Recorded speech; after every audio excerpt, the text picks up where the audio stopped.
J'ai trouvé que pour un énorme hôpital comme celui de Chambéry, qui est l'hôpital référent de la Savoie, on a su anticiper souvent les problématiques.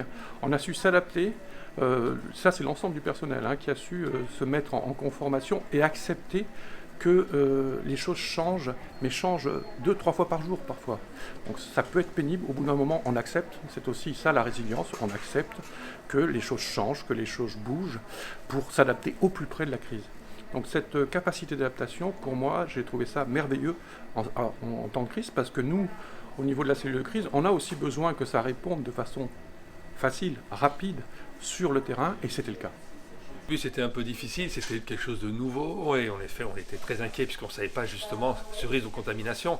Et en fait, petit à petit, ils se sont rendus compte que, comme je vous le disais, s'ils respectent bien les mesures, qu'ils utilisent des tabliers, on a des lunettes adaptées, on a des masques adaptés, ils mettent des gants s'ils manipulent certains produits, mais même s'ils ne mettent pas de gants, on a les solutions hydroalcooliques, donc on a toujours eu le matériel nécessaire à Chambéry. Donc ils se rendent compte, finalement, depuis plusieurs semaines, que personne n'a été malade chez nous et que donc finalement le risque de contagion est très très faible quand les mesures sont bien respectées. Donc l'équipe est sereine depuis au moins 15 jours, 3 semaines, il n'y a pas de difficulté dans l'équipe. Ça a été incroyable. J'aurais jamais imaginé que des gens qui travaillent là depuis 15-20 ans aient changé. On leur a fait changer tout. Les plannings étaient faits la veille pour le lendemain, on leur disait pas comment ils allaient travailler. Alors après, c'est vrai qu'on est tous confinés, donc quelque part on n'a pas de rendez-vous non plus, mais ils étaient tous disponibles, une capacité à se remettre en cause incroyable. On a pris la décision a été prise le vendredi, donc il y a 15 jours, 3 semaines, à midi, de faire de la réanimation ici. Le service était prêt le lundi midi.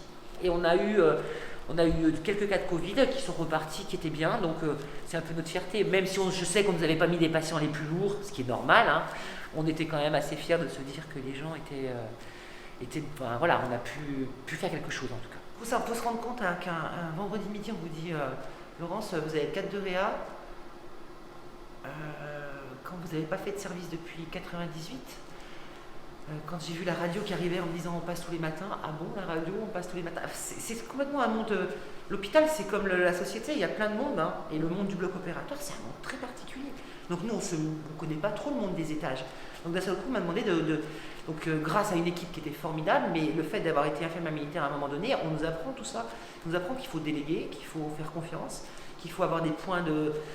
Alors je pense que j'ai des collègues peut-être qui n'auraient pas eu mon histoire, auraient peut-être eu plus de difficultés. Moi, je me suis dit, il y a un moment donné, tu n'as pas le choix. Tu délègues, tu fais partir, tu dis ce qu'il faut faire, tu donnes des grands axes et tu fais confiance aux gens. Je ne croyais pas à la vocation du personnel soignant, je me disais que c'était les cornettes avec les Gunsers dans le XXe siècle.